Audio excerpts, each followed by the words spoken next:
Hello. हाँ जी, सभी को नमस्कार। चलिए,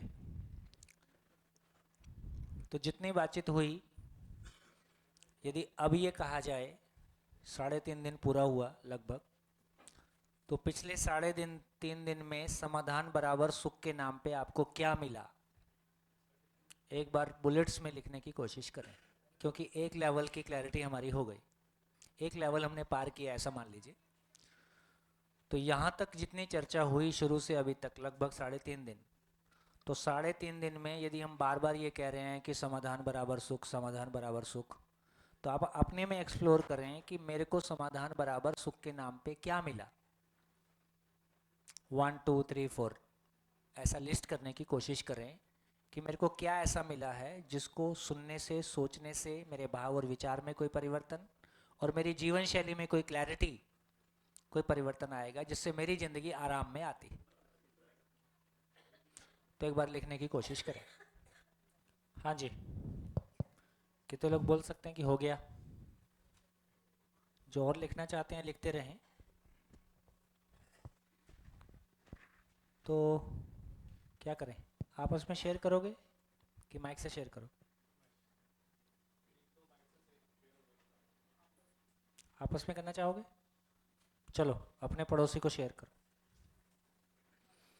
अपने पड़ोसी को शेयर करें कि क्या उपलब्धि हुई। दोनों एक दूसरे को शेयर करें। 5 मिनट।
हाँ जी, बताइए कैसा रहा? कितने लोगों को सुना के तृप्ति हुई? कितने लोग को सुन के तृप्ति हुई? तो बराबर ही, फिर तो ठीक। चलिए, कुछ लोग शेयर कर दें, पिन पॉइंटेडली कुछ लोग शेयर कर दें क्या उपलब्धि हुई। 3 दिन में समाधान बराबर सुख के नाम पे क्या मिला। हाँ जी, थोड़ा आपका परिचय भी करते जाए। पीछे मेरा माइक, आगे माइक, बीच में माइक। हाँ। हाँ जी। मेरा नाम यूसुफ मास्टर है। मैं नागपुर से ही हूँ। और इन 3 दिन में जो मैंने महसूस किया या जो सीखा वो मैं छोटे इसमें बताना चाहूँगा कि सबसे पहले तो life is a flow of experiences. और जब भी ये एक्सपीरियंसेस होते हैं, सिचुएशंस क्रिएट होते हैं, तो उस सिचुएशन को कैसा देखना वो बहुत महत्वपूर्ण है। यूजुअली हम लोग इमोशनली इन्वॉल्व हो जाते हैं उसमें और गड़बड़ कर बैठते हैं। तो सबसे पहले तो उस सिचुएशन को आइडेंटिफाई करना है। दैट इज़ वेरी इंपॉर्टेंट, अपने आप को डिटैच करके। और ये भी समझ में आ गया कि the reason of happiness and unhappiness is direct related to my mind set. तो उस माइंड सेट को कैसा सुधारा जाए वो सबसे इम्पॉर्टेंट है। और फिजिकल रिक्वायरमेंट मेरी फुलफिलमेंट को कभी कंप्लीट नहीं कर सकता, वो लिमिटेड ही रहेंगे और ये मेरा अनलिमिटेड पार्ट है। तो इसके लिए मुझे क्या करना पड़ेगा कि सबसे पहले मुझे अपना कीमत पहले हमको मुझे जाननी पड़ेगी कि मेरे स्किल्स क्या है और इस स्किल्स से कौन से रोल्स मैं कंप्लीट कर सकता हूँ, उसका जानकारी लेके मेरे नीड डिज़ायर या वांट्स जो है उस सीमा में सीमित करके मुझे उससे हर चीज़ को देखना है और उस जो भी प्रॉब्लम आया है उसको सोल्यूशन ओरिएंटेड ही ज़्यादा देखना है। तो इम्पॉर्टेंट ये है कि मैं क्या ऐड करूं, दैट इज़ नॉट इम्पॉर्टेंट। आज की तारीख में इम्पॉर्टेंट ये है कि मुझे क्या डिलीट करना है मेरे लाइफ से, तो that will create a space और जो सही चीज़ है उसको मैं समावेश कर सकता हूँ।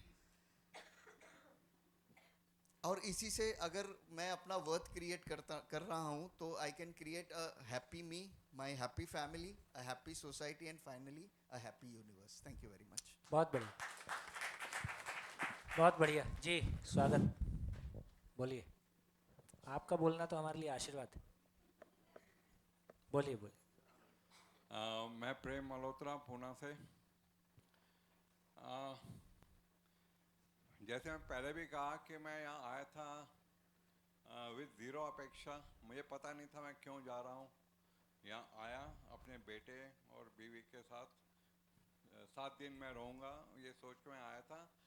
और ये मैं प्रोग्राम अटेंड करूँगा तो शायद मुझे कुछ मिल जाए, शायद मुझे कुछ मिल जाए। अभी आज जो तीसरा दिन है, मैं वर्ड बाय वर्ड डिटेल में तो बता नहीं सकता हूँ, मैं जस्ट पढ़ लेता हूँ जो मैंने लिखा है। सबसे पहले जीने का रास्ता दिखा, सेकंड मानव बनने की इच्छा जाग उठी, थर्ड घर परिवार में नज़दीकियाँ का रास्ता दिखा, 4 आत्मसम्मान जाग उठा, 5 धरती माँ के प्रति प्यार जाग उठा, 6वां सब तरफ दोस्त ही दोस्त दिखने लगे, 7वां एक नई ऊर्जा का आभास हुआ, और नंबर 8 जीने की राह दिखी। आपका शत शत धन्यवाद।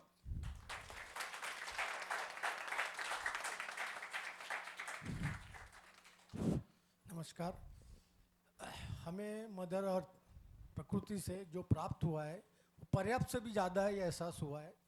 और अभी हमारा ध्येय है कि हम सुखी हो, उद्धार हो, ताकि हमारा परिवार, हम खुद और परिवार समृद्ध हो और फिर समाज के लिए कुछ करें ताकि समाज समृद्ध हो और ये कारवा आगे चलता रहे। Thank you. बढ़िया, हाँ जी। और हेलो। तो सर, पहले दिन से आज तक जो जर्नी थी मेरी, पहले अननोन था, जो पता ही नहीं था वो पता ही नहीं था। फिर आपने थोड़ा इंट्रोड्यूस किया, कुछ यूनिवर्सल ह्यूमन ऑर्गेनाइजेशन, कुछ व्यवस्थाएं है जो सबके लिए सुखदायी है, तो ये हमको पता चला। फिर भावना का इंट्रोडक्शन हुआ, भाव क्या है, भावना क्या है, और फिर उससे खुद की उपयोगिता पहचानने का अवसर मिला। फिर अच्छा सर, थैंक यू। फिर पता चला कि उपयोगिता जो है वो थोड़ी आवाज़ बढ़ाओ ना उसके। जो उपयोगिता जो है वो हम अगर एक व्यवस्था में रहते हैं तो हमारी कुछ नीड्स होती है, और जो मूल नीड्स है, जो मूल आवश्यकताएं है वो मानसिक है, और हमारी जो सोचने की क्षमता है वो असीमित है, और जो हमारा मूल नीड है मानसिक है और सोचने की क्षमता असीमित है, और जो हमारे समाधान है वो हमारी सोचने की क्षमता से ही मिल सकते हैं। और हाँ, और वो भावनात्मक आवश्यकता असीमित है। तो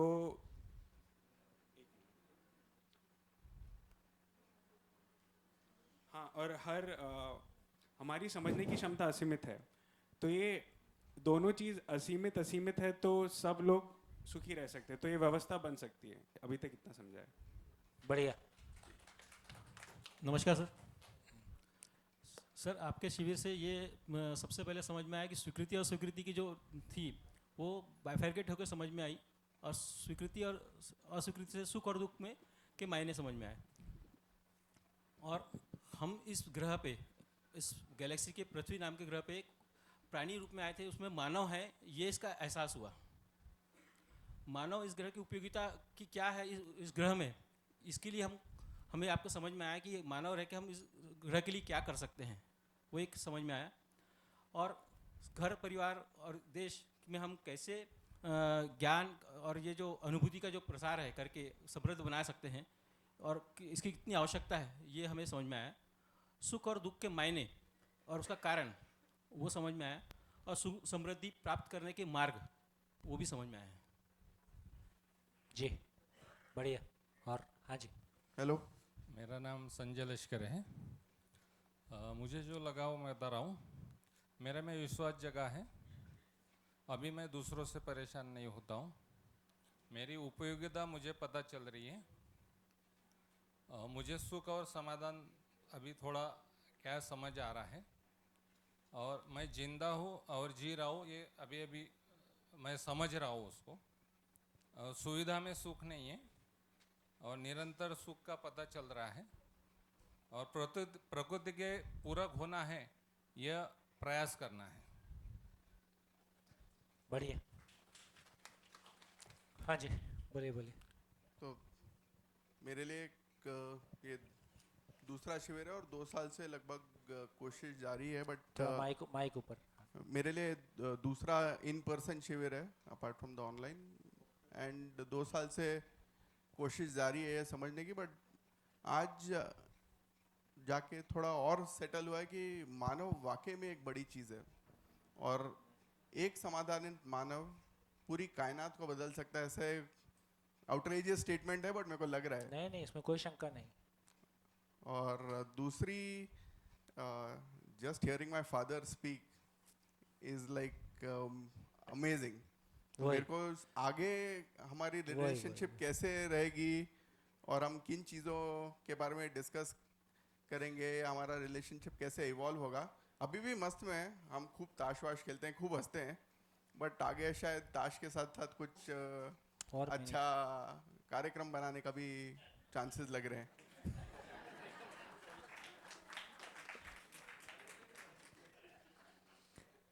देखो, अपनों के साथ एक हारमोनियस शेयरिंग होती है और अपनों के साथ हारमोनी से जीने की जगह बनती है, तो कितना मन खिल उठता है, उस संभावनाओं के सोच के ही खिल उठता है।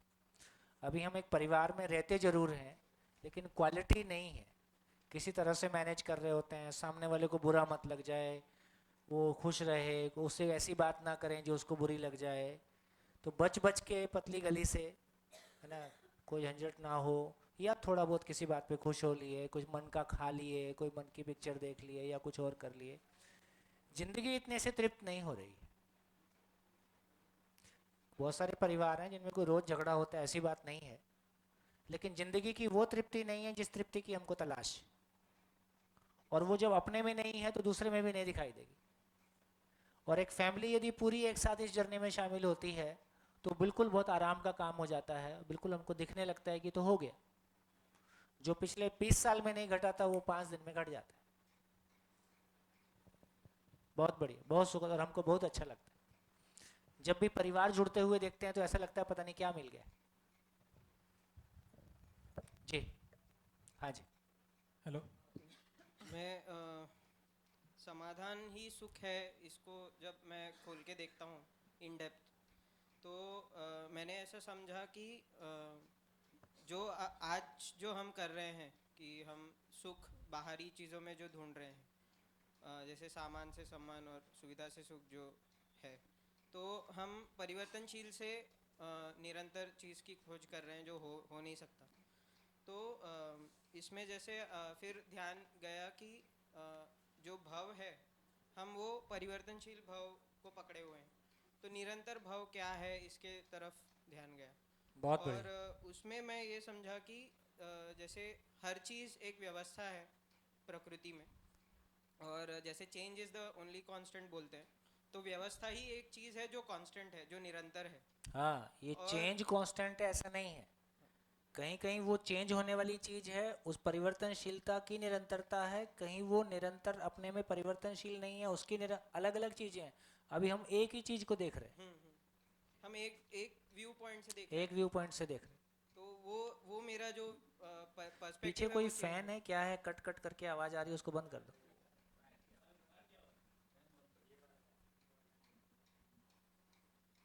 तो जैसे व्यवस्था को भी और बारीकी से देखा तो व्यवस्था में भी उपयोगिता पूरकता ये दिखाई दी। बहुत शानदार। तो मेरे लिए समाधान ही सुख है, ये ऐसा है कि व्यवस्था में मेरी पूरकता क्या होगी या मेरी उपयोगिता क्या होगी, और इसको मैं निरंतर सोचता रहूं, तो इससे मुझे लगता है कि सुख की आओ। तरफ। देखो, बहुत हार्ड वर्क करने की जरूरत नहीं है, हार्ड वर्क करके ज़्यादा कुछ नहीं मिल रहा है, समझ के जीने की ज़रूरत है ना।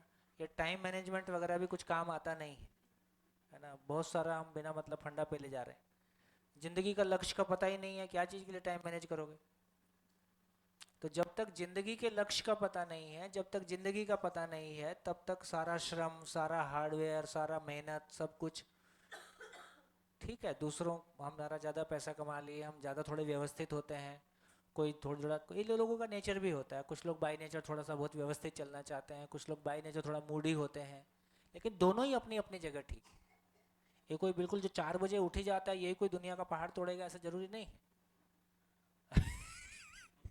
जो 4 बजे उठता है उसको बोलो 8 बजे उठना है, जो 8 बजे उठता है उसको बोला हैबिट है भाई, आपकी एक तरह की हैबिट है, किसी की सारी है कि उठ के किया क्या। बोले शरीर को स्वस्थ रखना है, अरे स्वस्थ तो ठीक है, किया क्या। अरे 5 साल पहले मर जाएगा, क्या होगा।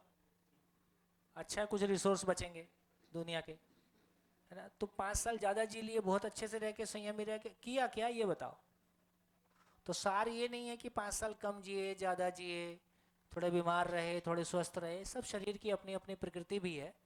बहुत संयमी लोग भी थोड़ा बीमार कोई कोई चीज़ में प्रॉब्लम में देखे जाते हैं, और जो रोज बाटली मारते हैं बढ़िया हट्टे कट्टे स्वस्थ रहते हैं।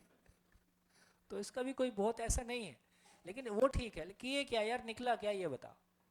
तो काम की बात ये है कि जो वक्त हमारे पास था उसमें हमने उससे निकला क्या, कैश इन हैंड क्या आया, वो बात बनती है। तो अपने को लगता है कि हाँ कुछ बात बनी। चलिए, हाँ कुछ और लोग बोल रहे हैं। भैया मैंने एक 2.5 दिन का एक क्रम बनाने का एक कोशिश किया है। पता नहीं इसमें सारा कंटेंट तो कवर नहीं होगा। इसमें ये समझ में आया कि अब तक केवल मानव पर काम हुआ है, मानव के विकास पर काम हुआ है, शरीर के विकास पर। सॉरी हाँ, शरीर के विकास पर काम हुआ है, चेतना के विकास पर काम नहीं मतलब हुआ है। डार्विन को मानव समझ में आया कि डार्विन को शरीर समझ में आया। शरीर। रॉबिन्स को मानव समझ में आया कि शरीर समझ में आया। शरीर ही। फ्रायड को मानव समझ में आया कि शरीर समझ में आया। शरीर। हर्बर्ट स्पेंसर को मानव समझ में आया कि शरीर समझ में आया। शरीर। हमारी मैक्सिमम थियरीज और मैक्सिमम हमारी रोजमर्रा के बोले जाने वाले ज्ञान सब इतना ही है कि मैं शरीर हूँ, और शरीर के आधार पे हमने सब गढ़ रखा है ना। वो काम नहीं कर रहा है जी। तो अब तक सिर्फ शरीर पर काम हुआ है, चेतना पर काम नहीं हुआ है। और इंद्रिय सुख की पहचान के लिए है, ना कि इंद्रियों में ही सुख है, ऐसा नहीं है।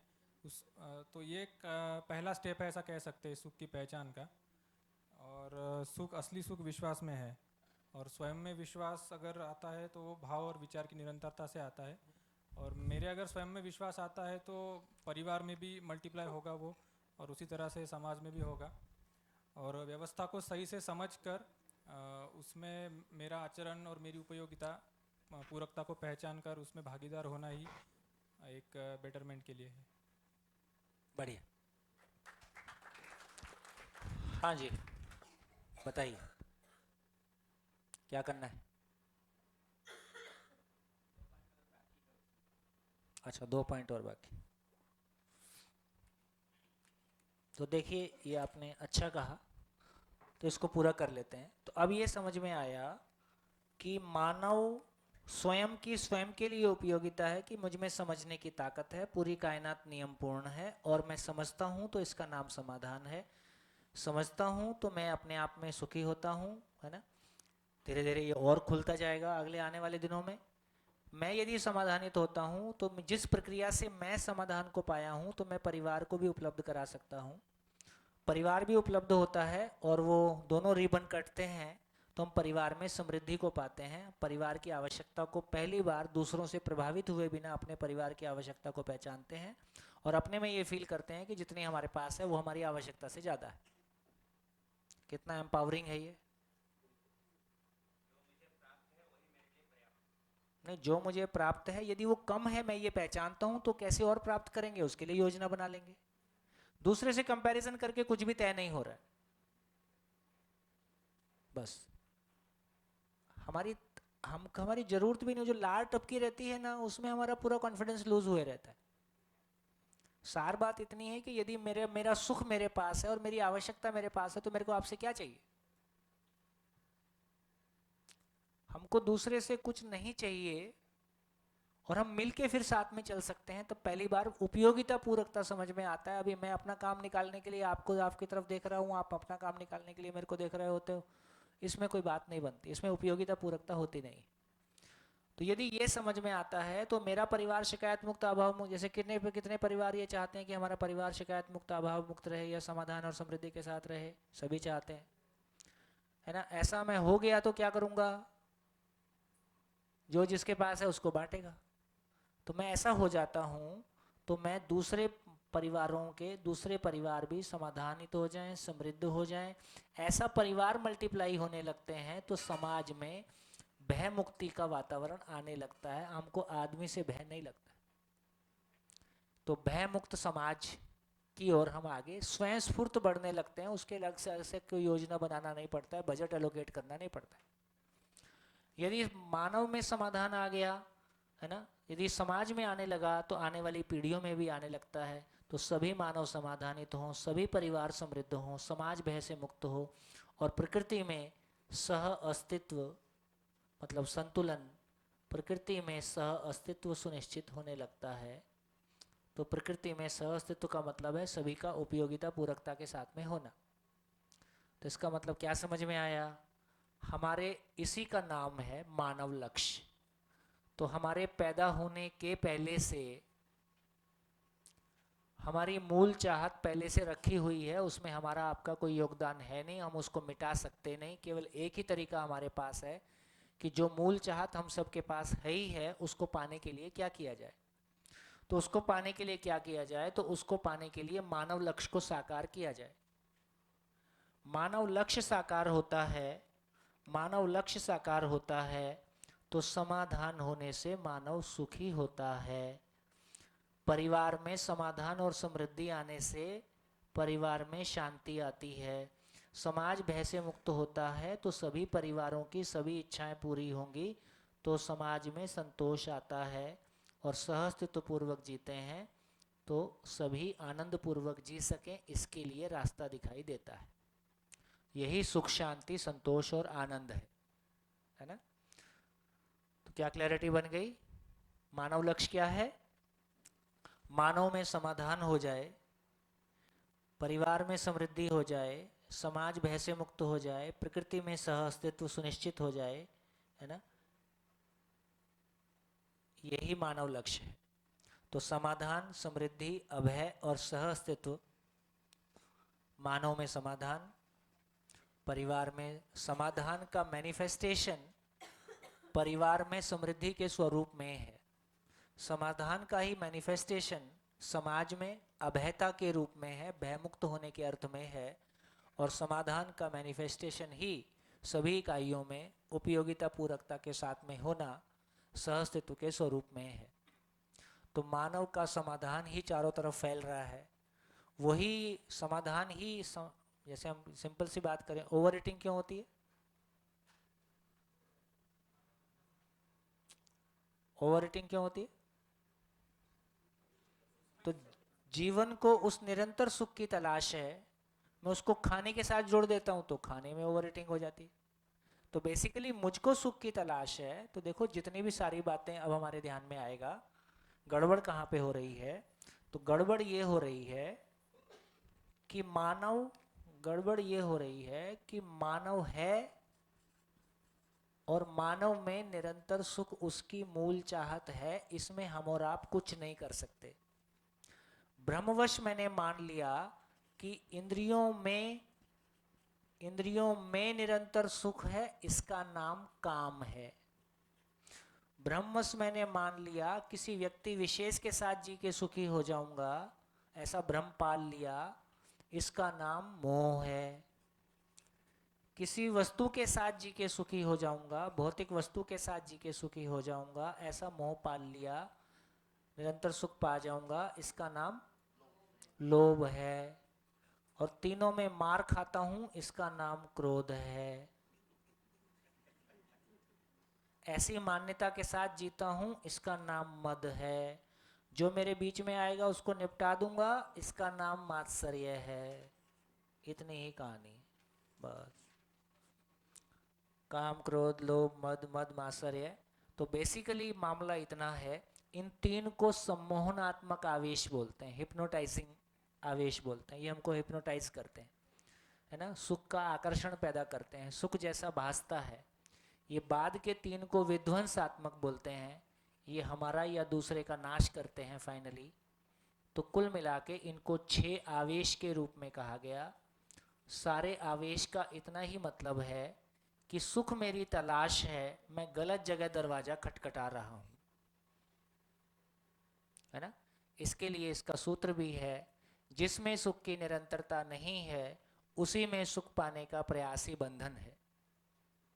जिसमें सुख की निरंतरता नहीं है उसी में सुख पाने का प्रयासी बंधन है।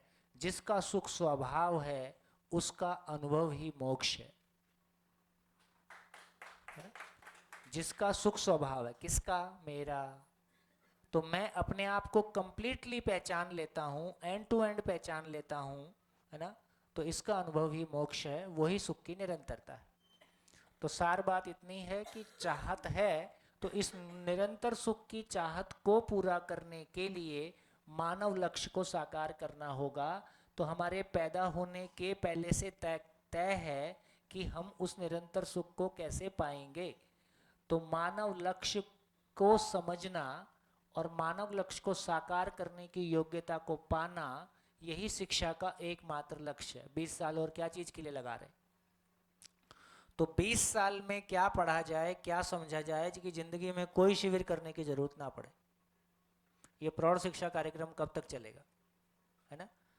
तो एजुकेशन में क्या दिया जाए 20 साल में, 25 साल में? 20 साल की जरूरत भी नहीं है, इतना कुछ मटेरियल है नहीं हमारे पास, है ना। बहुत अनावश्यक बहुत सारी चीजें फैली हुई हैं।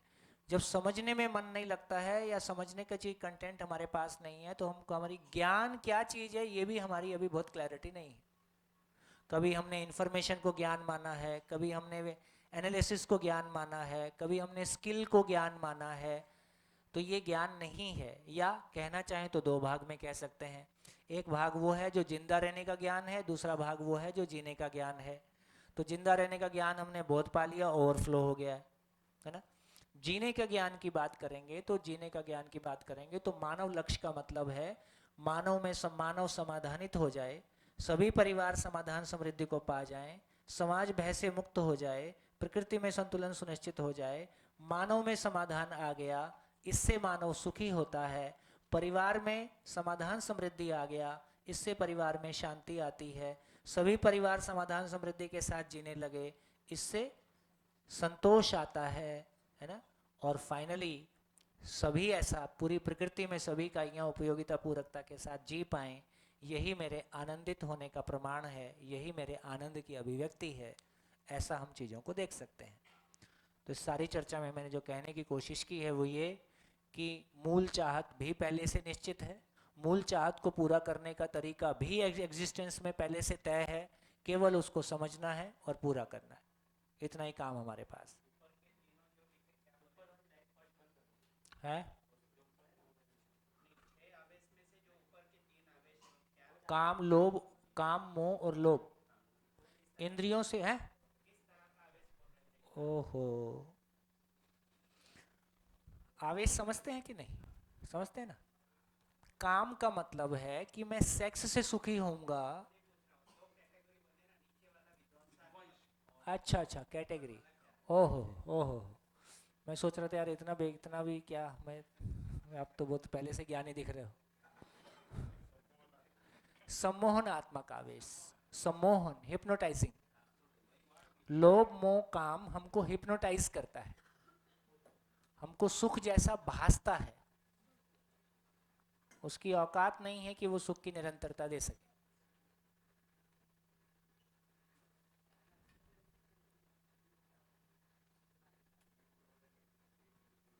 हाँ जी, मेरे कहने में कोई कंफ्यूजन क्रिएट किया हो तो बोल देंगे। हाँ जी, नमस्ते भैया। हाँ जी, मैं इधर।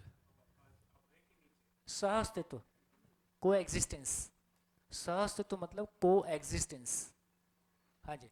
जी नमस्ते भैया। अभी ये जो मानव लक्ष्य की बात हो रही है तो मुझे याद आता है कि हम लोग जब कोई लीडरशिप का क्लास लेते हैं हाँ या फिर कोई गोल सेटिंग का क्लास लेते हैं तो देखते हैं कि पैसे कितने कमाना है, और क्या, ऐसे हमने सबको पागल बनाया है। है ना। तो जो हमारे लाभुन माद या जो जितने भी चलते हैं, ये वेस्टर्न एरिया से बहुत अधिकांश जो मोटिवेशनल बुक्स हैं जी उनका एक ही मतलब है कि आप पैसा कैसे ज़्यादा बनाओगे। जी जी हम जिंदगी को तो कहीं ला ही नहीं पा रहे, जी है ना? तो अभी नए सिरे से नए क्लासरूम में आओ, ये डालना पड़ेगा कि भाई बिल्कुल। हमारी गोल सेटिंग इस तरह से हो। गोल सेटिंग के नाम पे पैसा सेट कर रहे हैं, बताओ। नहीं बिजनेस नहीं, पर अभी कॉन्सेप्ट नहीं नहीं, ऐसा हो रहा है, खूब ऐसे ही है, काफ़ी ये मतलब कोई ऐसी बात नहीं है कि जो आप बता रहे हो, ऐसे ही जी। है, ऐसे ही माना है हमने। जी जी भाई मैं तो कहता हूँ ना यार, अब शांति से सोच लो, कितना पैसा आने से आपके भाव और विचार में स्टेबिलिटी आ जाएगी, आपके भीतर सुकून बना रहेगा, बताओ। कितना धन और पद आने से आपके परिवार में सम्मान, जबकि जहां से हमारे प्रॉब्लम आ रहे हैं उसको हम सोच ही नहीं रहे हैं। अब देखो कैसी बात है, हमारे परिवार में, हमारी जिंदगी में हमारी समस्याएं संबंध की कमी के कारण है कि साधन की कमी के कारण है? जोर से बोलो, संबंध। रात दिन हम ढूंढ क्या रहे? साधन। कैसे लोग हैं हम? सामान खोया कहीं और है, तलाश कहीं और है, इसलिए अंतिम ज्ञान सबके पास है। क्या? सुख दुख साथ साथ है, जीवन एक संघर्ष है, संसार माया है, कुछ समझ नहीं आया है? अरे पेट्रोल की गाड़ी में पेट्रोल ही डाला, डीजल की गाड़ी में डीजल ही डाला, प्यास पड़ी तो पानी पिया, भूख लगी तो खाना ही खाया, सम्मान चाहिए था तो उसमें सम्मान डाला, सुख चाहिए था तो उसमें सुविधा डाली। ये कहां से कर दिया? जो काम जिस चीज से हो नहीं सकता, अभी मेरे को सुख की तलाश है, मैं उसमें सुविधा डाल रहा हूं। मेरे को सम्मान की तलाश है, उसमें सामान डाल रहा हूं। ये कैसे होगा? हमारा मटेरियल ही गलत है, हमारा फंडामेंटली हम गलत हैं।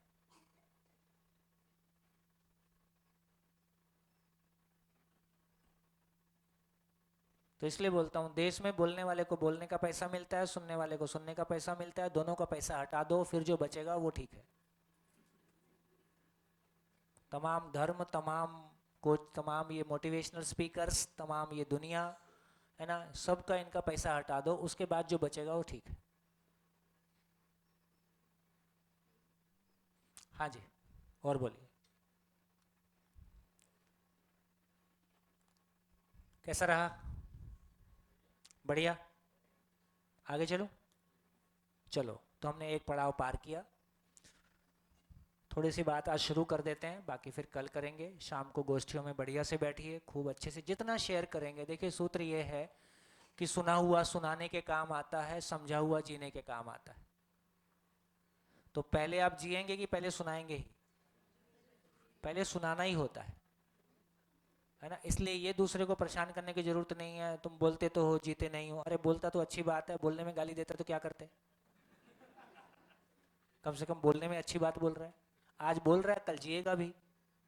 तो सुना हुआ सुनाने के काम आता है। आप सुनना पाए इसका मतलब आप सुन पाए, ये क्रॉस चेक है। यदि आपको सुनाने में दिक्कत आती है, इसका मतलब समझना तो अभी आगे की बात है, अभी सुन भी नहीं पाए हैं। इसलिए गोष्ठियों में अपनी बात को बकायदा लिख लें और विधिवत उसको शेयर करने की कोशिश, शेयर करें। आप शेयर करते करते आपको फील होगा कि मैं क्या शेयर कर रहा हूँ।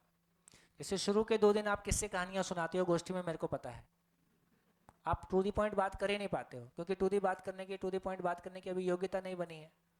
तो आप घर के किस्से कहानियां सुनाने लगते हो, अपनी जिंदगी के किस्से कहानियां सुनाने लगते हो, है ना। शुरू के 2 दिन जब लोग शिविर में आते हैं तो पूछते हैं आसपास घूमने का क्या है। मेरे को सब पता है आप क्या क्या पूछते हो।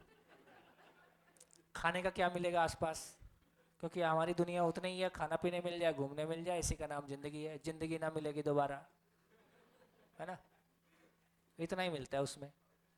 दूसरे तीसरे दिन से आप सेटल होने लगते हो, आपको दिखने लगता है कि हाँ जिंदगी किधर है।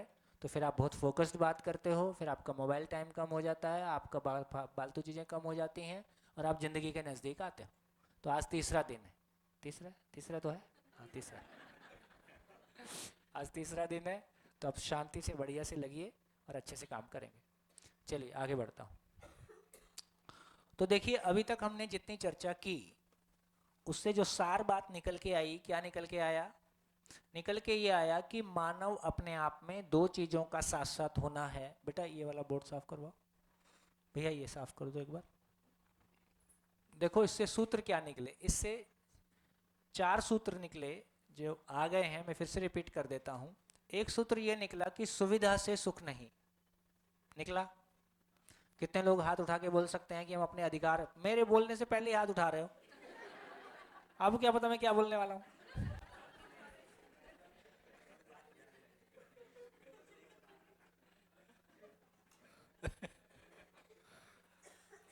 कितने लोग अपनी जिंदगी से इस अधिकार पे ये बोल सकते हैं कि मैं अपनी जिंदगी से बोल सकता हूं कि सुविधा में सुख की निरंतरता नहीं है? ये मेरा व्यक्तिगत निष्कर्ष। सुविधा में सुख की निरंतरता नहीं है, ये आपने देख लिया है, ये निष्कर्ष आपके पास आ गया है। तो ये निष्कर्ष हमारे पास आ जाए कि सुविधा में सुख की निरंतरता नहीं है, यहां से जिंदगी शुरू होती है। जिंदा रहने का कोई सामान जीने के काम नहीं आता, कुछ भी कर लो। ये अपने आप में बहुत शानदार निष्कर्ष हैं और अपने को जिंदगी देते हैं या हमारे को बहुत एम्पावर करते हैं। दूसरा निष्कर्ष ये निकला कि सुख से सुविधा नहीं। सुख से सुविधा नहीं मतलब, सुख मतलब समाधान, मतलब समझदारी। मैं समझदार हो गया तो भूख लगेगी नहीं लगेगी? लगेगी। और मेरे समझदार होने से खाना अपने आप प्रकट हो जाएगा? मेरे समझदार होने से कार प्रकट हो जाएगी? मकान प्रकट हो जाएगा? नहीं होगा। तो पता चला कि सुख से सुविधा नहीं का मतलब है मैं समझदार हो गया। इसका मतलब ये नहीं है कि मेरी भौतिक आवश्यकताओं की जरूरत मेरी नहीं पड़ेगी। और यदि मैं सुखी हो गया तो मैं दूसरों को इसको बोलूंगा और लोगों से फीस लगा के चार्ज करूंगा।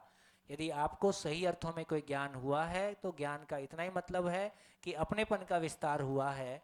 यदि अपनों से बात करते हैं तो उसका पैसा नहीं होता है। यदि पैसा लेते हो तो वो अपने नहीं होते हैं। अपने भाई बहन से बात करते हैं तो फीस थोड़ी लेते हैं। तो ये ज्ञान अलग चीज है। आप इलेक्ट्रॉनिक्स पढ़ाते हो वो भी अलग चीज है। यदि मैं कोई ज्ञान की बात आपसे कर रहा हूं तो मैं क्या बात कर रहा हूं? मैं इतना ही कह रहा हूं ना कि यार हमारा आपस का कोई रिश्ता है, उस रिश्ते को मैंने पहचाना है, इसी का नाम ज्ञान है। ज्ञान और कोई चीज नहीं है। तो यदि मैंने रिश्ते को पहचाना है तो हमारे बीच में कोई अपनापन है। अपनापन है तो फिर फीस क्या होगी? अपनों से बात करते हैं तो कोई बिल बना के नहीं देते, है ना? तो सूत्र ये निकलता है, वस्तु के बदले वस्तु, भाव के बदले भाव। मैंने आपको क्या दिया? भाव। इसलिए आप मेरे को क्या देते हो? भाव। जितना देता हूं उससे कम मिलता है कि ज्यादा मिलता है? ज्यादा ही मिलता है। तो पेमेंट हो गया।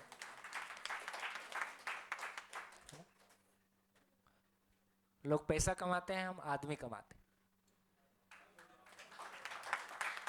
और इस साल का टर्नओवर कितना? शानदार टर्नओवर रहता है। किसी भी शहर में चले जाएं, दोस्त ही दोस्त मिलेंगे, अपना घर मिलेगा, परिवार मिलेगा, अपने ही अपने मिलेंगे। और जिस शहर में रहते हैं वहाँ जब मैं नहीं रहता हूँ तो मेरे परिवार की आवश्यकताएं लोग ज़्यादा, मैं जितनी जल्दी पूरूंगा बाकी लोग उससे जल्दी पूरा करेंगे। तो ना वहाँ अपने परिवार की चिंता है, ना बाहर परिवार की चिंता है। जहाँ है वही घर है। बाहर हैं तो घर जाने की चिंता नहीं है, नहीं तो बाहर जाते हैं तो घर जाने की जल्दी होती है, घर जाते हैं तो बाहर जाने की जल्दी होती है। तो ऐसा आराम आ जाता है। तो क्या निकला? सुविधा से सुख नहीं, सुख से सुविधा नहीं, दो अलग अलग चीजें हैं। तो ये पता चला कि मेरी आवश्यकता अलग है, शरीर की आवश्यकता अलग है। शरीर की आवश्यकता को पूरा करने का तरीका अलग है। शरीर की आवश्यकता श्रम से समृद्धि पूरा होगा, श्रम से ही होगा। मैं खाना खाता हूं तो कोई मेरे लिए श्रम कर ही रहा है। कोई सन्यासी खाना खाता है तो कोई उसके लिए श्रम कर ही रहा है। खाना किसी खेत से आता है, कोई चीज किसी फैक्ट्री से आती है। मेरे बोलने से ना ग्लास बनता है, ना दूध बनता है, ना चाय बनती। तो इसका मतलब है मैं मेरी दोनों आवश्यकताओं को पूरा करूंगा। देखो आज हमारे बच्चे हैं, अभी संसार का डिजाइन कैसा है? एक फैक्ट्री है जो बच्चा पैदा करने वाली है, एक दूसरी फैक्ट्री है जो ज्ञान देने वाली है। ये हो सकता है किसी समय की आवश्यकता रही। एक वर्ग होगा जो केवल ज्ञान के लिए काम करेगा, वो बीच बीच में आके प्रवचन करेगा। और एक वर्ग है जो पैसा कमाएगा और बच्चे पैदा करता रहेगा। तो बच्चा पैदा करने वाली फैक्ट्री अलग है, ज्ञान देने वाली फैक्ट्री अलग है। माँ बाप के लिए सम्मानजनक क्या है? वो अपने बच्चों की भौतिक सुविधा का ख्याल रखें कि वो अपने मानसिक और भावनात्मक, वो उनके मार्गदर्शक भी हों और उनका पोषण भी करें, दोनों। अब वो जमाना आ गया जब दोनों काम आराम से हो सकते हैं। हो सकता है कभी ऐसी स्थितियां नहीं थी, तो इसका मतलब है एक माँ बाप के लिए सम्मानजनक ये है कि वो अपने बच्चों का बायोलॉजिकल माँ बाप भी है और वो अपने बच्चों को जिंदगी भी देता है ना। उनके बच्चों के लिए इसकी चर्चा कभी और मौका लगेगा तो आगे करेंगे, लेकिन हमारे घर के बच्चों के लिए वो हमको देख के ही उनको पता चलता है कि आदमी का साइज कैसा होता है। अभी हमारे घर के बच्चे इंजीनियर डॉक्टर बनना चाहते हैं क्योंकि उन्होंने इंजीनियर डॉक्टर को देखा है ना, या और कोई चीज को देखा, उन्होंने आदमी कभी देखा ही नहीं। किसी के मन में कहाँ आता है कि मैं एक बढ़िया मानव बनूंगा, शानदार मानव बनूंगा। बढ़िया आदमी बनना है कि बड़ा आदमी बनना है? दिल्ली में पूछता हूँ तो कहते हैं सर यहाँ तो बड़ा ही बढ़िया होता है ना। तुमको बढ़िया इंसान बनना है, उपयोगी इंसान बनना है ना। और इसके ऊपर, धर्म के ऊपर ये आरोप है कि उससे आदमी की महत्वाकांक्षाएं कम होती हैं ना। जितना मिले उतने में जी लो, यहाँ ऐसा नहीं बोल रहे हैं। रईसी से जियो, बढ़िया से जियो, आवश्यकता से अधिक भाव में जियो, अधिकतम उपयोगी होके जिए, अपने परिवार के लिए उपयोगी होके जिए, समाज के लिए, देश के लिए। तो इसका मतलब यह हुआ कि शरीर की आवश्यकता अलग है, उसको पूरा करने का तरीका अलग है। मैं की आवश्यकता अलग है, उसको पूरा करने का तरीका अलग है। मैं की आवश्यकता से शरीर की आवश्यकता पूरी नहीं होती है और शरीर की आवश्यकता से मैं की आवश्यकता पूरी नहीं होती है। आप घर में गए, आपने पत्नी को बोला खाना ले आओ, बहुत भूख लगी है। पत्नी बोले कि मैं आपको बहुत प्यार करती हूं। अब क्या होगा? अब क्या होगा? तो हमको लगेगा कि शायद सुना नहीं होगा ठीक से। अरे प्यार व्यार रखो अपने पास, खाना हो तो ले आओ। अच्छा, उसने 4 रोटी लाके मुंह पे फेंक के मारी। तुमको तो प्यार चाहिए नहीं, ले खाना खाओ। अब पता चला भूख भी गई, प्यार तो पहले ही चला गया था और भूख भी गई। तो इसका मतलब है कि हम दो लोग एक दूसरे को कितना भी प्यार कर रहे हैं, इससे भूख नहीं मिटती है। हमको भूख के लिए कुछ और ही करना होगा। और हम कितनी भी रोटी खाएं उससे प्यार हो जाएगा, ये नहीं होता है ना। एक पति पत्नी के पास कितना पैसा होगा कि उनका कभी झगड़ा नहीं होगा, है ना। एक पति पत्नी कितने सुंदर होंगे कि उनका कभी झगड़ा नहीं होगा। उनके पास कौन सा पद आ जाएगा कि बच्चे हमेशा सम्मान करेंगे, भाई भाई का बंटवारा नहीं होगा। हमारी जिंदगी की जगह में हमारा कुछ काम नहीं चल रहा है भाई, कुछ नहीं कर पा रहे हैं और उसके बाद भी कोई सोच नहीं पा रहे हैं। क्योंकि हमने क्या मान लिया? हमने तो मान लिया तो होना ही था, ईश्वर की लीला है। मेरी किस्मत ही ऐसी है, शनि की 7.5 चल रही।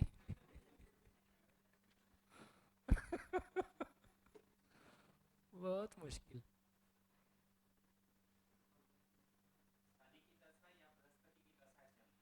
शनि की दशा है। तो कोई शनि बृहस्पति आपको तंग करने के लिए नहीं आता है। बहुत शानदार गुणाभाग है वो, समझने लायक बात है। थोड़ा आगे और चलेंगे तब और बात करेंगे उस पर।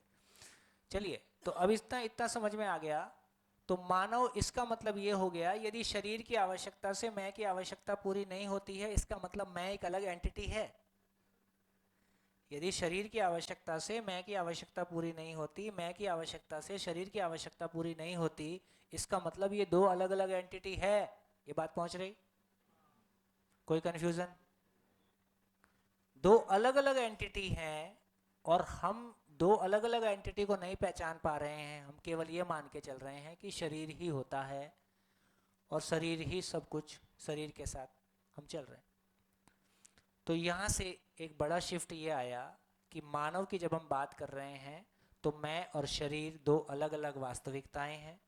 इन दोनों के साथ साथ होने का नाम मानव है।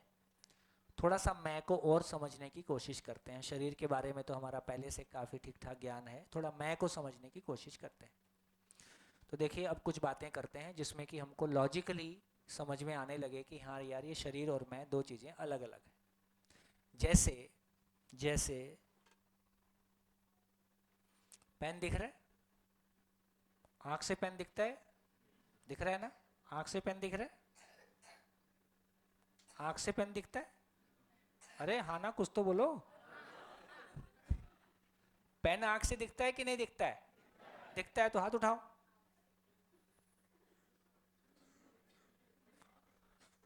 अब देखो, मैं तो आदिवासी क्षेत्र में रह के आया हूँ, आप भी प्रयोग कर सकते हैं। किसी आदिवासी को ये दिखाएंगे जिसने कभी पेन यूज ना किया हो, उसको ये क्या दिखाई देगा? उसको कुछ रेड कलर है, उसको ये पेन दिखाई देगा। आंखें उसकी ठीक है कि नहीं? तो पेन आंख से दिखता है क्या?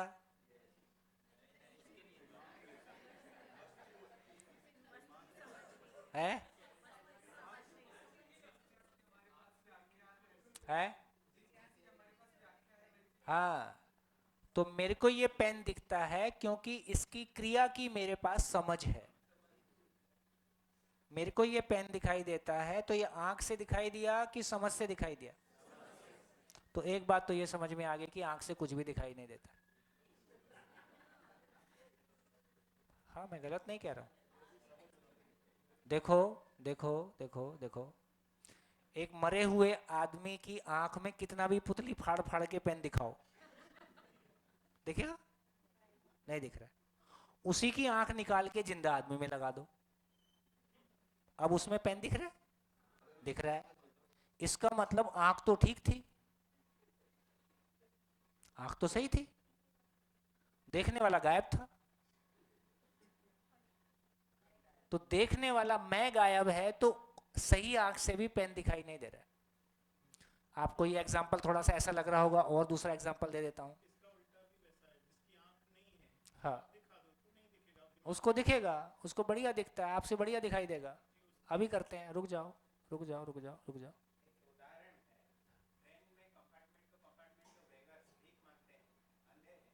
वही, अभी रुक जाओ रुक जाओ, मैं हूं ना, मैं हूं ना।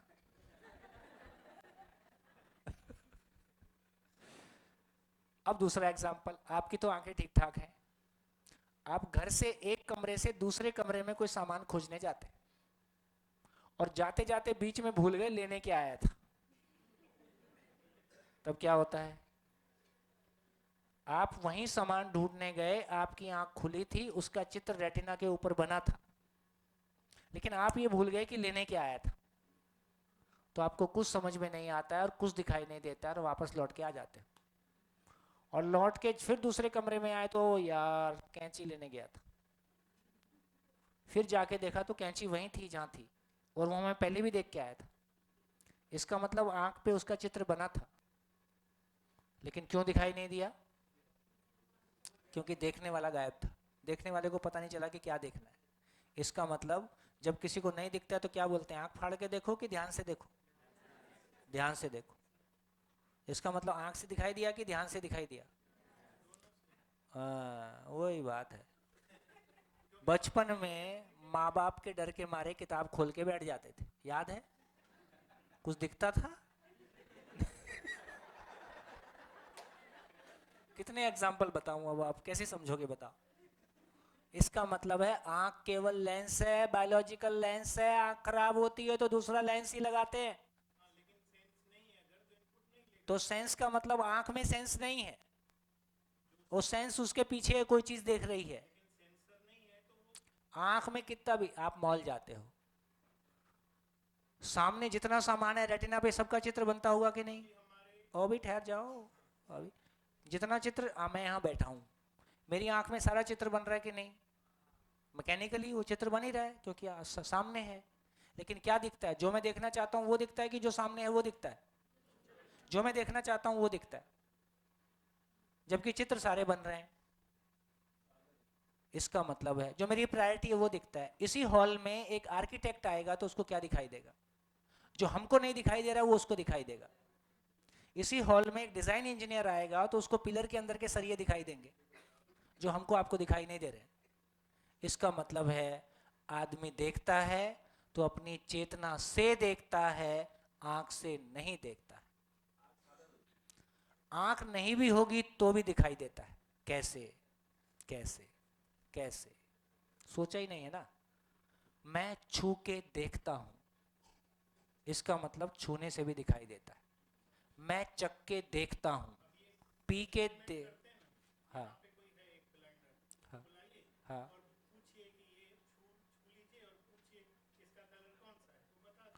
अरे ऐसे ब्लाइंड लोग मिलेंगे जो आपके देख के आपका वेट बता देते हैं। आप क्या समझते हो?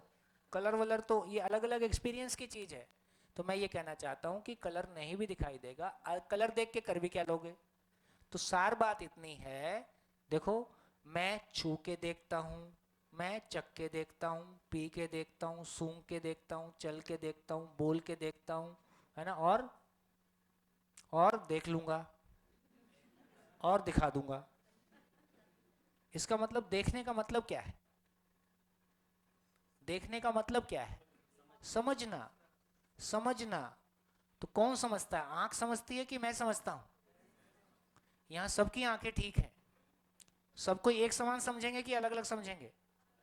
अलग अलग समझेंगे। चेतना के स्तर के अनुसार समझेंगे। चेतना के स्तर के अनुसार देखता हूं। देखने का मतलब समझना होता है। तो सूत्र बना, समझा तो देखा, नहीं समझा तो नहीं देखा। समझा तो देखा और नहीं समझा तो नहीं देखा। आपने अपने घर के लोगों को समझा? आपने अपने आप को समझा? आपने अपने आप को देखा? घर के लोगों को देखा? लोगों को देखा कि शरीर को देखा? लोगों को नहीं देखा। उसकी पीड़ा यही है कि तुम मेरे को समझते नहीं हो। पूछो भाभी जी से। समझने का काम आंख नहीं करती है। देखने का काम केवल चित्र आंख पे बनता है। उस चित्र को कैमरे के सामने प्यार करो, मर्डर करो, कैमरे को प्रॉब्लम नहीं है। कैमरा भी देखता है। हमारे देखने में और कैमरे के देखने में क्या फर्क है? मैं चेतना के अनुसार देखता हूं, मैं चेतना से देखता हूं, है ना। तो इसका मतलब है आंख केवल देखने का साधन है, केवल एक बायोलॉजिकल लेंस है। इसलिए आंख खराब होती है, दूसरा लेंस ही लगाते हैं। आंख से कुछ भी दिखाई नहीं देता है, उस पर मात्र एक चित्र बनता है। उसको देखने वाला मैं हूं। मैं उपलब्ध नहीं हूं तो आंख कितनी भी खुली, मैं आंख खोल के ऐसा बैठा रहता हूं, कुछ सोचते रहता हूं, सामने से कोई भी निकल गया पता ही नहीं। घर में बीवी ने इतना अच्छा खाना बनाया, आप किसी चिंता में थे, खा के निकल गए, आपको पता ही नहीं नमक था कि नहीं था। तो नमक का पता जीभ को चल रहा है कि मेरे को चल रहा है? मैं यदि उपलब्ध नहीं हूं तो नमक का पता नहीं चल रहा है। मैं यदि उपलब्ध नहीं हूं, है ना, मैं यहाँ दो, मेरे पास एक माइक है कि दो माइक है? दो माइक है। एक बायोलॉजिकल माइक है, एक इलेक्ट्रिकल माइक है। मैं दो माइक से बोलता हूं और आप अपने घर की बात सोचने लगते हो। आपको सुनाई देता है? कुछ सुनाई नहीं देता है। आप उस बीच में आपको, इसका मतलब कान से सुनाई, अभी नहीं सुने, फिर से रिपीट कर देता हूं। जब मैं यहाँ से बोल रहा हूं और आप अपने घर की बात, ऐसे अभी आप आपस में बात करने लगे, इस बीच में मैंने क्या बोला? कान का पर्दा फड़फड़ाया होगा कि नहीं फड़फड़ाया होगा? कान का पर्दा इस बीच में फड़फड़ा ही रहा था, लेकिन आप उपलब्ध नहीं थे, आप भाभी जी के साथ लग गए। इसका मतलब क्या हुआ? ब्रेन व्रेन सब मैकेनिकल चीज है। पर्दा तो फड़फड़ाया, ब्रेन में भी गया, सब कुछ हुआ क्योंकि मैकेनिकल है। माइक ले लो, माइक ले लो। हाँ, मेरे साथ तो आप यही करोगे। मैंने आपको जिंदगी दी, आप मेरे को नशा देना, जहर दे दो।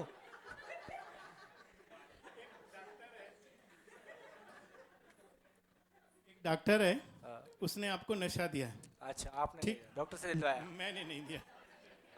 हाँ, हाँ। जैसे ऑपरेशन करते हैं तो नशा देते हैं। हाँ। अब आपके सामने पेन है या जो भी चीजें हाँ। हैं, फिर आपकी चेतना तो है कि नहीं है? बस यही तो, आपने एग्जाम्पल देके और फंस गए। इसका मतलब क्या हुआ? इसका मतलब ये हुआ कि जैसे आपकी गाड़ियां बाहर खड़ी हैं, हाँ। और आपकी गाड़ियों को आग लगा दे, आपको कोई दिक्कत है जब तक पता ना चले? नहीं, कोई दिक्कत नहीं है। कोई दिक्कत नहीं है। तो इसका मतलब है कि जब तक आपने क्या किया, नशा देके चेतना को डिस्कनेक्ट कर दिया। मैं ब्रेन के थ्रू शरीर से जुड़ा हूं और आपने इंफॉर्मेशन को, लोकल एनेस्थेसिया का मतलब है आपने उस इंफॉर्मेशन को ब्रेन तक नहीं पहुंचने दिया। और फुल बॉडी एनेस्थेसिया का मतलब है कि वो ब्रेन और चेतना जो है ब्रेन तक नहीं पहुंचा तो चेतना डिस्कनेक्ट हो गया।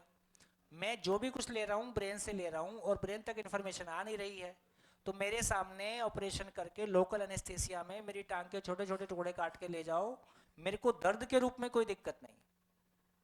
मैंने तो अपने एक दो ऑपरेशन एक दो ऐसे हुए हैं, है ना। इसलिए ये कहा जाता है कि जब भी चोट, जब भी मेजर एक्सीडेंट होता है उस समय कोई दर्द नहीं होता है, कितने लोग को पता है इस बात का?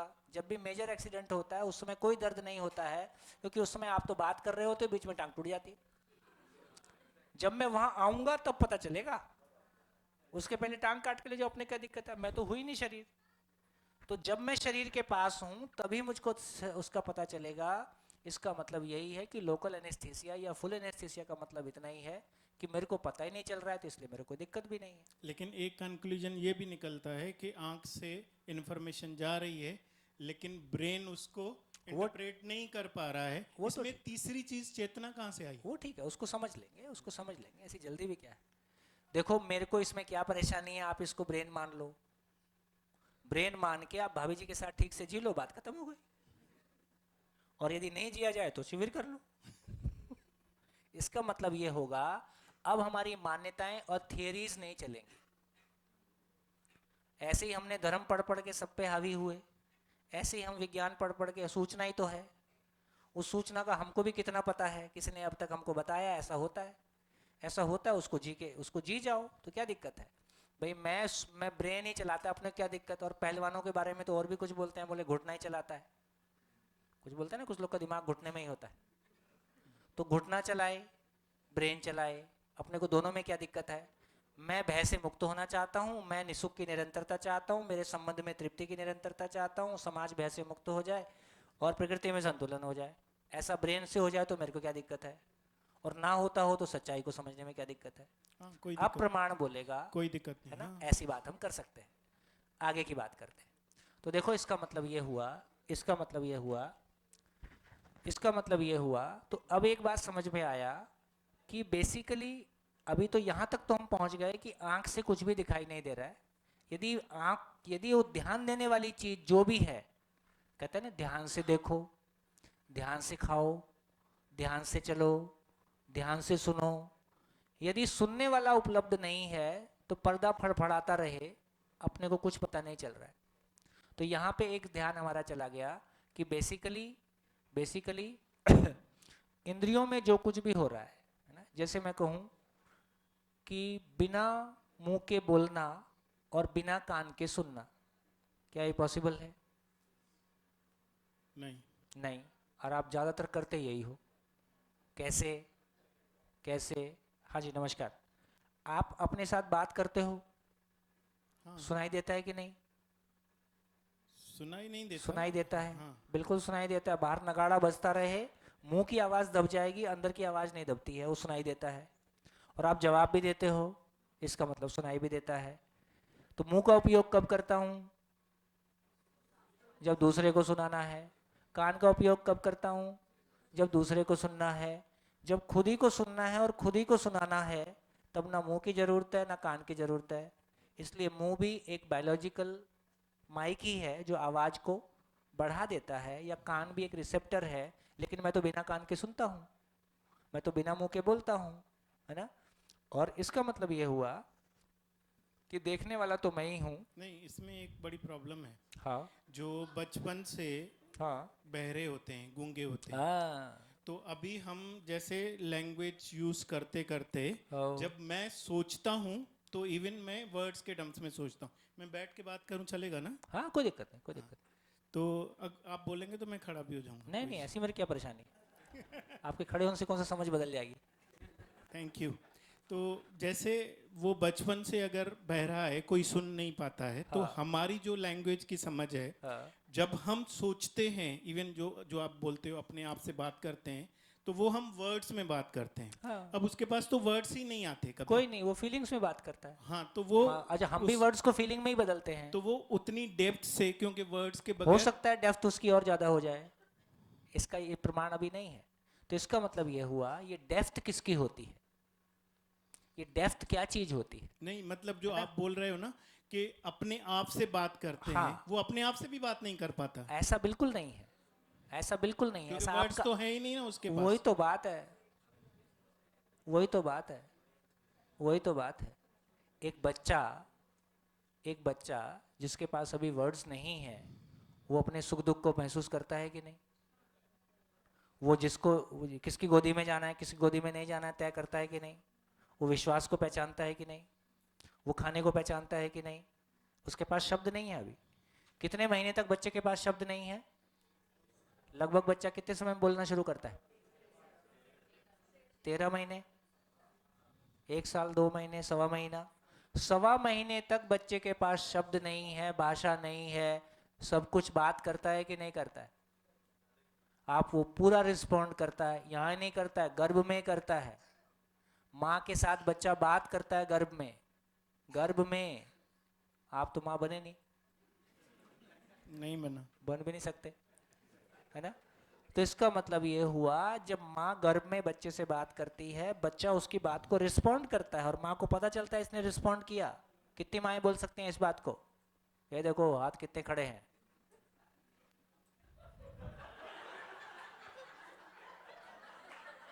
है?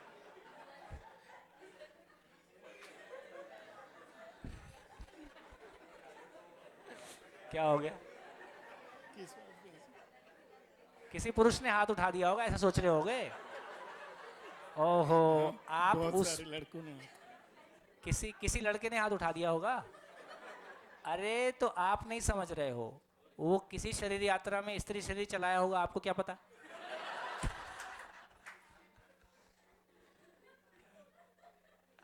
अपनी अज्ञानता पे हंस रहे। हाँ जी, तो कहाँ पहुंचे? इससे क्या पता चला? ऐसा नहीं है। आपको एक बढ़िया बात बताता हूं, शानदार एक घटना याद आई। एक व्यक्ति आंदोलन करता, वो हिंदी मूवमेंट चला रहे थे और उनको लगता है कि पूरे देश में वो हिंदी का प्रचार प्रसार ऐसा कर देंगे, वैसा कर देंगे। तो संयोग से उनको किसी समय में साउथ जाना पड़ा और वो नक्सली मूवमेंट के साथ भी कुछ जुड़ के कुछ काम कर रहे थे। वो किसी एरिया में अंदर गए और वहाँ की लैंग्वेज वो जानते नहीं थे, तो वहाँ के किसी परिवार में रहे। अब परिवार में रहे, दोनों एक दूसरे की भाषा नहीं जानते, अब बोल तो कुछ सकते नहीं, लेकिन 2 दिन वो उस परिवार में रहे, तो जो कुछ भी उनका इशारों से आदान प्रदान हुआ, जो कुछ भी आत्मीयता हुई, जब वो जाने लगे तो उनकी आंख में आंसू थे। और जो कुछ 2 दिन में उनके बीच में रह के उन्होंने पाया, जैसा फील किया, तो उनको लगा कि जैसा मैं अपने घर में रहता हूं उससे भी ज्यादा किसी ने अपना माना। घर के लोगों के बॉडी लैंग्वेज से और सब समझ में आ ही जाता है। तो कुछ दूर तक चले, फिर पीछे मुड़ के देखा, लौट के आए, गले मिला और हिंदी का आंदोलन वहीं खत्म हो गया। क्योंकि उनको लगा कि आदमी की भाषा तो भाव की भाषा है, ये बेकार हम हिंदी इंग्लिश पे जूझ रहे। भाव नहीं है तो कोई भी लैंग्वेज यूज कर लो, आप किसी के साथ कनेक्ट नहीं हो सकते। और भाव है, आप बिना भाषा के कनेक्ट हो जाते हो। किसी आदमी के साथ जिंदगी भर बात करते हो, अपनापन महसूस नहीं होता है। किसी से बात बहुत नहीं हुई है लेकिन बहुत अपनापन महसूस होता है। इसका मतलब शब्दों की महिमा बहुत छोटी है, भाव की महिमा बहुत बड़ी है। बढ़िया हो गया? तो धीरे से ये हमारे ध्यान में आ गया, धीरे से ये हमारे ध्यान में आ गया कि इससे ये हमारे ध्यान में आ गया कि बेसिकली मैं जो एंटिटी है, मैं शरीर से भिन्न एक रियलिटी हूं, मैं शरीर को चलाता हूं। इसको धीरे धीरे समझेंगे, आप चिंता ना करो। और आपको मानने के लिए अपने ऊपर दबाव नहीं बनाना है ना? ऐसा ही सुनना है कि यार पहले से ये सुना था, अब ये भी एक नया इन्फॉर्मेशन आ रहा है, और प्रोसेस करेंगे। आखिर तो हम जीना ही चाहते हैं, और जी पाए तो क्या बुरा है। इतनी ही बात। तो कोई आप दबाव को, कोई भी व्यक्ति, कोई भी और व्यक्ति किसी भी मान्यता के साथ हो ही सकते हैं, होते ही हैं। तो आपको अपने ऊपर कोई प्रेशर क्रिएट नहीं करना है कि जो कुछ हो तो पहले से बोर्ड पे लिखा है, मानना नहीं है इसलिए लिख दिया है। केवल अपने इन्फॉर्मेशन में रखें और प्रोसेस करें। तो चलिए, तो थोड़ा सा 2 मिनट और चल लेते हैं, फिर ब्रेक करेंगे।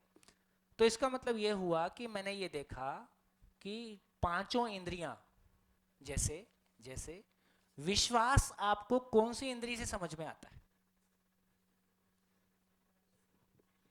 विश्वास ऐसा होता है, साथ में सूंघ के आपको विश्वास आ गया हो, टच करने से आ गया हो।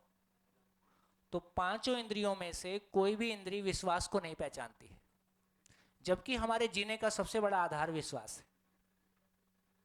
मेरे स्वयं के अंदर विश्वास है कि नहीं है, इसका पता कैसे चलता है? कोई इंद्री से चलता है? शरीर से चलता है? आपको डायरेक्टली कुछ फील होता है और लगता है कि कोई नीचे अंदर से हवा निकली हुई है, आप उसको बोल देते हो मैं लो फील कर रहा हूं। तो इसका मतलब है जो डायरेक्टली कुछ फील होता है, और एक वर्कशॉप में आदमी की जिंदगी कितनी बदल सकती है और किस एज का व्यक्ति कितना बदल सकता है, ये कुछ नहीं कहा जा सकता। अब कुछ बातें सोचने की हैं हमारे। यदि मानव केवल ब्रेन होता, भाई दो थियोरीज हैं।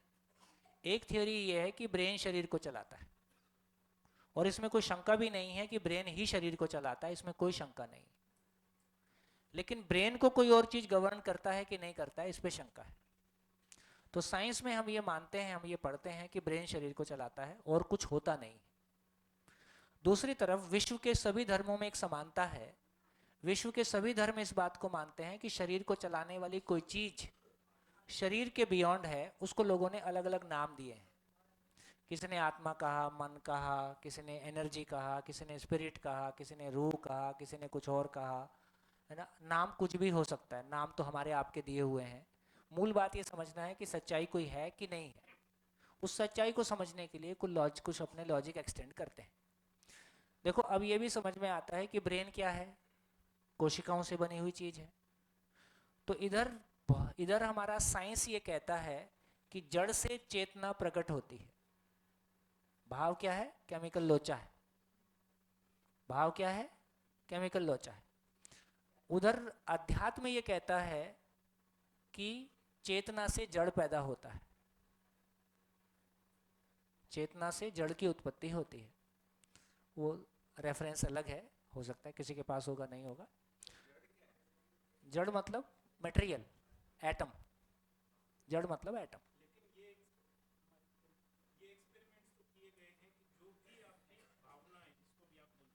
अभी रुक जाओ, वो सारी एक्सपेरिमेंट की हैसियत मेरे को भी पता है, आप चिंता ना करो। और मेरा भी कुछ सुना पढ़ा लिखा देखा हुआ ही है। लेकिन हम कुछ और इन्फॉर्मेशन को लेते हैं। तो देखो, अब लॉजिकली ये समझ में आता है कि यदि मानव केवल ब्रेन है तो इसका मतलब कुल मिला के एटम मॉलिक्यूल है, इसमें कोई शंका नहीं है। एक तो हमको ये भी पता है कि एटम मॉलिक्यूल में कोई सोचने की ताकत नहीं हो सकती है। एटम मॉलिक्यूल में कोई सुख दुख नहीं होता है। ये सुख दुख का जो एक्सप्रेशन है, ये एटम मॉलिक्यूल का एक्सप्रेशन नहीं है। अब एटम मॉलिक्यूल मिलके सेल भी बन गया। धीरे से हम सेल को और आगे चलेंगे तो और समझेंगे विस्तार से, एक एक लेयर पे एक एक लेवल की क्लैरिटी आएगी। तो अब ये समझ में आया कि यदि मानव केवल ब्रेन है मतलब सोडियम पोटेशियम है, ब्रेन है मतलब कुल मिला के लिक्विड है, केमिकल है। यदि मानव केवल ब्रेन होता, लिक्विड होता, केमिकली होता, तो ब्रेन पे यदि वो लिक्विड है तो लिक्विड का प्रभाव ज्यादा होगा मानव पे या किसी विचार का प्रभाव ज्यादा होगा? यदि ब्रेन केवल एटम है, मॉलिक्यूल है, सेल है, लिक्विड है, तो उस पे लिक्विड का प्रभाव ज्यादा। जैसे शरीर पे, शरीर को बोलो कि मैं तुमको विचार देता हूं कि तुम पुष्ट रहो, तुमको मैं खाना नहीं दूंगा, अब शरीर का काम होगा? शरीर मर जाएगा। विचार देने से, भाव देने से और तुमको मैं बहुत प्यार करता हूं, इससे शरीर का काम नहीं चल रहा है। तो इससे ये समझ में आया कि शरीर का काम, कोशिकाएं का काम, शरीर कोशिकाओं से मिलके बना है और शरीर का भोजन भी कोशिकाएं हैं। जो जिससे बना है वही उसका भोजन है। ये समझ में आ गया। लेकिन इधर जब मैं की बात सोचता हूं, कहां था मैं? इसके हाँ, लिक्विड।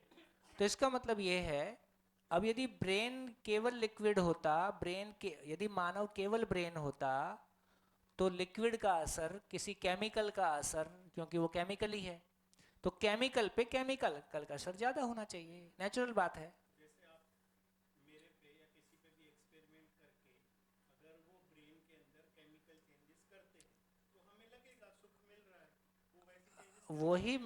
वही मैं कह रहा हूँ भैया, इसी को समझने की जरूरत है। जितना भी ये गांजा, LSD, ये तमाम चीजें जितनी भी ली जाती हैं, ये इसी अपेक्षा में ली जाती हैं कि इससे हमारा माइंड, ब्रेन एक दूसरे होराइजन पे चला जाता है और वहाँ जो हमको किक लगती है या सुख की अनुभूति होती है तो हमको लगता है कि हम किसी दूसरी स्टेट में आ गए। ठीक है, ऐसा करके सुखी हो जाओ तो क्या दिक्कत है, होके देखो, बीवी को भी दे दो और आप भी ले लो और बच्चों को भी दे दो और पड़ोसी को भी दे दो और सारे सुखी हो जाओ। समाज भय से मुक्त हो जाएगा, प्रकृति में संतुलन हो जाएगा। वो बात अलग नहीं है, अब बात ठीक से करनी पड़ेगी। हाँ,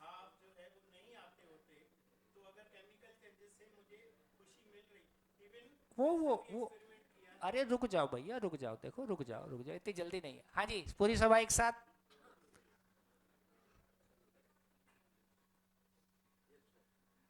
मानव में ये जो किसी भी स्थिति से अप्रभावित रहने की स्थिति है, इसका नाम ज्ञान है, इसका नाम सुख है। आप तो एलएसडी से इतने प्रभावित हो गए, वैसे ही आपके सामान्य होशो हवासी चले गए हैं।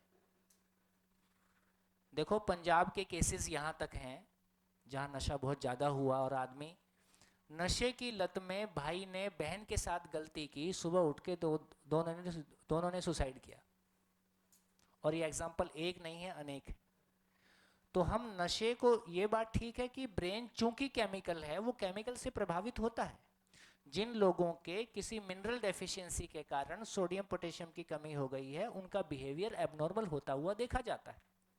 और यदि आप निर्णय पूर्वक किसी को सोडियम पोटेशियम की कमी कर देते हो तो वो एबनॉर्मल हो जाएगा, इसमें कोई दिक्कत नहीं है। हाँ, इसका मतलब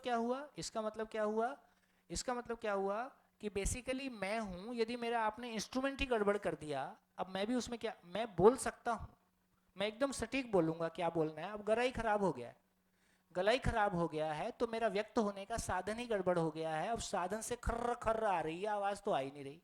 अब आप बोलोगे चेतना को क्या हो गया, तो चेतना तो ठीक ही है, चूंकि साधन गड़बड़ हुआ है इसलिए ये मिसकंसेप्शन हमको लगता है। तो मेरे को लगता है कि आपका डिस्कशन का टाइम मैं लेना नहीं चाहता, लेकिन मैं एक एग्जांपल देके अभी की बात को पूरा कर देता हूँ। देखो, एक एग्जांपल दे देता हूँ, उससे थोड़ी सी और इस पर हम कल बात करेंगे विस्तार से, और बहुत बात करेंगे क्योंकि इस पे बात करने की जरूरत है। ये आपका फोटो है,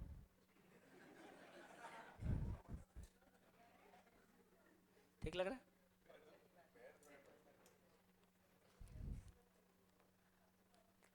तो अब देखिए, एक एग्जांपल लेते हैं कि आदमी को मच्छर काटा और मैं नाम की जो एंटिटी है अभी ये शरीर में, कल मैं विस्तार से बहुत फाइन डिटेल में लूंगा।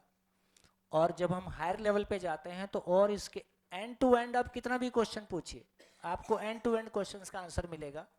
ये कोई ऐसी चीज नहीं कह रहे हैं कि कोई मान लो और ऐसा होता ही है और मान के ही काम चलेगा। बिल्कुल जिस तरह से हम एटम में फिजिक्स में एटम पढ़ते हैं और सेल पढ़ते हैं, वैसे हम पूरी बात कर पाएंगे। तो इसका मतलब ये है कि पूरा ब्रेन ही शरीर को चलाता है, इसमें कोई दिक्कत नहीं है। लेकिन ब्रेन को चलाने वाली कोई एंटिटी अलग है क्या, इस पे हम चर्चा कर रहे हैं। अब देखिए, छोटी सी घटना, एक छोटी सी बात करके अभी की बात पूरा करते हैं। मेरे को मच्छर ने काटा, अब मैं कैसा रिएक्ट करूंगा? अब यदि मच्छर ने जिसको काटा, संयोग से वो जैन परंपरा से है, उसके ऊपर जैन सॉफ्टवेयर लोड हो रखा है, तो क्या करेगा? सपने में भी काटेगा, सोते में भी काटेगा। तो ब्रेन से इंफॉर्मेशन ब्रेन तक गई, ब्रेन से इंफॉर्मेशन हम कह सकते हैं कि भाई ब्रेन ही होता है, ऊपर कुछ नहीं होता है, और एक ही तरह का कोई आदेश आता है। अब ये जैन को काटा तो ये जैन सॉफ्टवेयर उसमें लोडेड है। अब यदि सोता हुआ भी होगा तो क्या करेगा? अहिंसा परमो धर्म, क्या करेगा? उड़ा दो, ताकि आगे उसको बेशक काट ले पर मच्छर को नहीं मारेगा, और उड़ा दो ताकि आगे भी उड़ता रहे। दूसरी बार में संयोग से मच्छर ने जिसको काटा, उसका दुर्भाग्य कि वो सरदार था। अब क्या होगा? जो बोले सो निहाल। आदेश वही था, उड़ा दो, पर ये अंतिम उड़ान थी।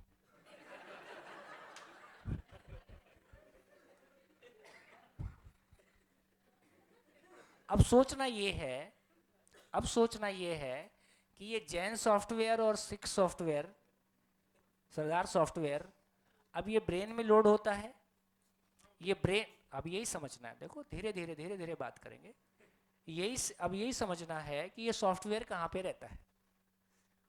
और फिर ये भी समझना होगा कि आदमी की सारी एक्टिविटीज, सारे बिहेवियर को देखें। एक घर में पैदा हुआ एक बच्चे का पैसे के प्रति कोई रुझान नहीं है, दूसरे को पैसे के अलावा कुछ समझ में नहीं आता। तो ये जो मैं के एक्सप्रेशन अलग अलग एक ही परिवार में देखने को, और एक ही व्यक्ति किसी एक उम्र में, मैं भी उनमें से एक हूं, जो किसी 3 महीने में वो नहीं था जो पहले था, ठीक है, और मैं आमूल चूल एक बदला हुआ इंसान था। और मैंने ऐसे बहुत सारे लोगों को शिविरों में और बाकी जगह जिंदगी में बदलते हुए देखा। इसका मतलब यह हुआ कि आदमी के ऊपर विचार का प्रभाव ज्यादा है कि केमिकल का प्रभाव ज्यादा है? कोई नहीं, आप मत मानो यार, आपके ऊपर जिद थोड़ी कर रहा हूं मानने की। नहीं, आप एक बार को सारी सूचनाओं को कम से कम आने की जगह दें। जब आप नहीं के ढंग से सोचते हैं तो फिर वो सुन ही नहीं पाते। उतना खुल के अपन सुन पाए, मैं तो शुरू से देखो इतना खुल के आपको सारी बातें कह रहा हूं। तो इसका मतलब ये हुआ कि ये जो आधे घंटे कोई किसी के संपर्क में आया और उसने शादी ना करने से करने का निर्णय ले लिया, या शादी करने से ना करने का निर्णय ले लिया, या वो जिंदगी भर सन्यासी होने का निर्णय ले लिया, या वो सुसाइडल बम बन गया, या वो दोस्ती दुश्मनी में बदल गई और दुश्मनी दोस्ती में बदल गई। तो ये हमको समझ में आ रहा है कि एक व्यक्ति के विचार का प्रभाव दूसरे व्यक्ति पे जिस तरह से पड़ता है, और ये सब पे एक जैसा पड़ता नहीं है। तो इसका मतलब ये समझना है कि जो कुछ भी फिनोमिना घट रहा है, एक संभावना ये है कि इधर कोई सोचने वाली चीज है और उसकी एक सोचने की जर्नी है।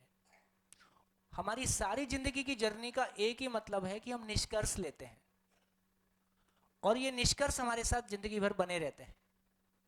और किसी टॉक में, किसी संयोग में कोई निष्कर्ष आमूल चूल भी बदल जाता है, और जिस क्षण वो निष्कर्ष बदलता है उस क्षण से हमारी जिंदगी का पूरा बिहेवियरल पैटर्न भी बदल जाता है। तो यदि मानव केवल ब्रेन होता, सिंपल लॉजिक ये कहता है कि केमिकल है तो केमिकल का प्रभाव उसके ऊपर ज्यादा होता, तो सास बहू का इंजेक्शन अलग होता, देरानी जेठानी का अलग होता, है ना।